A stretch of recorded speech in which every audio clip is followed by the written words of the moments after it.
दोस्तों, आज से करीब 100 साल पहले हमारे पूर्वज अपनी जिंदगी बड़ी शालीनता से जी रहे थे। मगर आज का युग टेक्नोलॉजी पर आधारित है और हम टेक्नोलॉजी के चलते अपनों से दूर होते जा रहे हैं। आज हम जो वीडियो फुटेज आपको बताने वाले हैं वे करीब 100 साल पुराने हैं। पुराना जीवन देखोगे तो आपको भी बड़ा सुकून मिलेगा। यह जो तस्वीर आप देख रहे हो ये राजस्थान के सुदूर मरुस्थलीय इलाकों में मौजूद एक गांव की है। गांव में इसे झोपड़ा बोलते हैं या फिर छोटी झोपड़ी। उस दौर में पूरा परिवार झोपड़ी में समा जाता था। बरसों से परिवार साथ ही रहता था, फिर भी कोई चिंता की बात नहीं थी। सारा परिवार मिलजुल कर रहते थे और अपना गुजारा चलाते थे, या फिर यूं कहें कि पूरा जीवन झोपड़े से ही गुजरता था। दोस्तों, हमारे बुजुर्गों के पास पहनने के लिए केवल एक जोड़ी कपड़ा ही हुआ करते थे, जिसे धोती कुर्ता कहा जाता था। फट भी जाते तो उसे वापस सील भी देते थे। बिल्कुल ही साधारण जीवन जिया करते थे। आज की तरह किसी प्रकार का दिखावा उस समय नहीं होता था। घर कच्चे थे मगर लोग सच्चे हुआ करते थे। दोस्तों, ये जो दृश्य आप देख रहे हो वह कोलकाता शहर का है। यह फोटो करीब 1900 के आसपास का लिया हुआ है। इसमें किसान लोग मंडी के बाहर बैठकर चर्चा कर रहे हैं। उस दौर में एजुकेशन तो इतनी हुआ नहीं करती थी, लेकिन व्यवहारिक नॉलेज किसी प्रकार से कम भी नहीं था। किसान अपनी खेती बाड़ी करते और उसी से अपना जीवन यापन करते थे। मगर उस दौर में एक मजेदार बात भी हुआ करती थी। पैसे का चलन तो कम ही हुआ था, केवल सिक्के होते थे। कागज की मुद्रा का चलन उस दौर में नहीं था। ज्यादातर काम वस्तु विनिमय पर आधारित था। इसका मतलब यह होता है कि किसी चीज को देकर उसी के बदले में कोई आवश्यक चीज ली जाती थी। जैसे अनाज को देकर घर की जरूरतमंद चीजें ले लिया करते थे। दोस्तों, उन लोगों का जीवन तो सुखमय था, मगर उस दौर में बीमारियों ने उन्हें काफी परेशान भी किया था। आज जिन बीमारियों को हम नॉर्मल कहते हैं, उस दौर में ये महामारी का रूप हुआ करते थे। यह बीमारियां इतनी भयानक थी कि लोग अपनी जिंदगी से भी हाथ धो बैठते थे, जिसे आज हम खांसी कहते हैं। उस दौर में टीबी नामक बीमारी ने लोगों का जीवन तक तबाह कर दिया था। इलाज उस समय हुआ नहीं करते थे, बस लोग अपने परिवार वालों को आंखों के सामने दम तोड़ते हुए देखते रहते थे। आखिरी सांस तक उनकी सेवा करते थे। यह जो फोटो आप देख रहे हो यह गुजरात के एक गांव का फोटो है। इस फोटो में महिलाएं कुएं से पानी लाती हुई दिखाई दे रही है। उस समय पानी का स्रोत यह कुएं बावड़िया ही हुआ करती थी। महिलाओं की टोली जब साथ निकलती थी तो कुएं पर उनकी जमघट सुबह से लेकर शाम तक मची रहती थी। यह जो फोटो आप देख रहे हो राजस्थान की महिलाओं का है। ये महिलाएं घूंघट में नजर आ रही है। असल में यह उनकी मान मर्यादा का प्रतीक था, ना कि किसी डर से। ससुर और जेठ जैसे लोगों से ही महिलाएं इतना लंबा घूंघट निकालती थी। करीब 100 साल पहले मनोरंजन के साधन भी अजीब तरह के थे।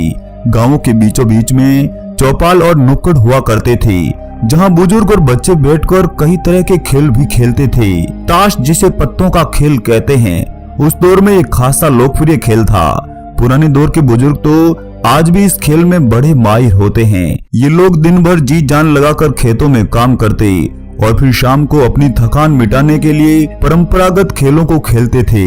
कुछ खेल तो आज भी काफी लोकप्रिय है, जैसे कबड्डी का खेल। बच्चों के लिए एक सतोलिया नामक गेम भी हुआ करता था, जो उन्हें बेहद प्रिय था।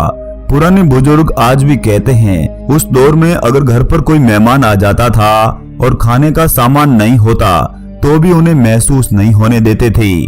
घर में अनाज नहीं है, मेहमानों को पता ही नहीं चलता था कि कब पड़ोसी के घर से लाकर उन्हें भोजन करवा दिया जाता था। इसे कहते हैं अपनापन। अनाज पीसने के लिए महिलाएं पत्थर के पहियों की बनी चक्की हुआ करती थी। महिलाएं पसीने से तरबतर होकर अनाज पीसा करती थी और उसी से ही घर का पेट भरती थी। आज की तरह उस जमाने में लाइटें भी नहीं हुआ करती थी। केवल एक बोतल होती थी जिसे चिमनी नाम दिया गया था। उसमें मिट्टी का तेल डालकर लोग अपना काम निकालते थे। आज से करीब 100 साल पहले आने जाने के लिए साधन भी बहुत कम हुआ करते थे। होते तो केवल बैलगाड़ी और ऊंट गाड़ी। जब किसी गांव में बारात आती थी तो उस बारात को 2-2 महीने पहले रवाना होना पड़ता था, तब जाकर उस दूल्हे का विवाह संपन्न होता था। कभी कभार तो ऐसा भी सुनने को मिलता था कि जब बारात पहुंची तो काफी समय लग गया था और उस लड़की को कहीं और भेज दिया जाता था। इस तरह साधन के अभाव में उस बारात को भी खाली हाथ लौटना पड़ता था। यह फोटो जो आप देख रहे हो यह उत्तर प्रदेश के एक गांव का फोटो है, जिसमें एक तांत्रिक गांव के लोगों के भूत भगा रहा है। असल में वह दौर अंधविश्वासी बहुत ही ज्यादा था, मजबूरी भी थी। पढ़ाई लिखाई तो उस समय में नहीं हुआ करती थी और न ही कोई इलाज। मजबूरन गांव के लोगों को इस तरह के तांत्रिकों का सामना करना पड़ता था। उन्हें पता है इस तरह की बीमारियों से तो लोगों को जाना ही पड़ता है, क्या पता उस तांत्रिक की कोई शक्ति काम आ जाए। दोस्तों, उस दौर में हमारा भारत अखंड भारत था, क्योंकि उस समय जो आसपास के देश थे वे भी भारत ही था। आज तो काफी देश हमसे अलग भी हो गए हैं। उस समय की जनसंख्या महज 24 करोड़ ही थी। उस समय हम इतने संपन्न थे कि दूसरे लोगों की भी हम पर नजर पड़ी रहती थी, और उसी का नतीजा यह रहा कि जो अंग्रेज केवल व्यापार के लिए यहाँ आए थे और फिर यहाँ आकर हम पर शासन भी करने लग गए थे। अंग्रेजों ने अन्याय रूपी तरीका अपनाया और हमारे बुजुर्गों पर हर तरह से शोषण ही शोषण किया था। उस दौर में संदेश के रूप में डाकिये का ही सहारा लिया जाता था और उस चिट्ठी को पहुँचने में महीनों का समय लग जाता था। जो बातें उस चिट्ठी में लिखी होती थी, जब तक वह घर पहुंचती तब तक वह बातें पुरानी हो जाती थी। यह जो तस्वीर आप देख रहे हो यह कोलकाता शहर के किसी गांव की है। इसमें जो दुबले पतले लड़के और बुजुर्ग दिख रहे हैं वे कुपोषण के शिकार है। असल में उस दौर में अकाल खूब पड़ते थे, लोगों को 2 वक्त की रोटी भी नसीब नहीं होती थी और ऊपर से बीमारियों ने उन्हें पूरी तरह अपनी चपेट में ले लिया था।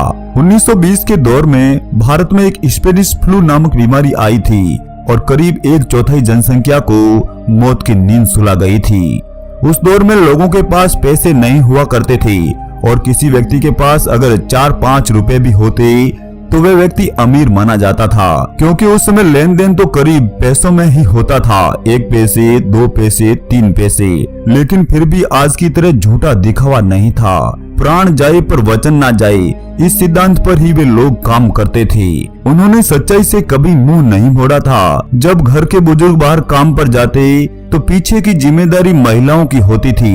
ये महिलाएं बच्चों को नहलाना, पशुओं का ध्यान रखना और घर पर दूध से ही दही बनाने का काम भी करती थी। दोस्तों, अगर आपने भी इस तरह का जीवन देखा है तो कमेंट में जरूर बताइएगा। साथ ही चैनल सब्सक्राइब करना ना भूलें। जय हिंद, वंदे मातरम।